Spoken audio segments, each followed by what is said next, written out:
দুঃখে পড়লে মানুষ বদলায়, এই সত্যটাই আজ বুঝে গেলাম গো।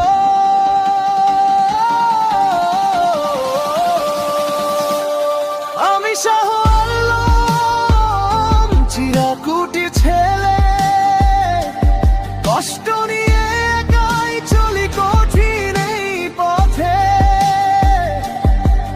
বন্ধু বান্ধবীরা আর খবর নেয় না, নামটা শুধু মুখে থাকে, কাজে লাগে না। আমি শাহ আলম, তবু কেউ নাই নিজের ছায়াটাই পাশে দাঁড়ায়, যাদের কাছের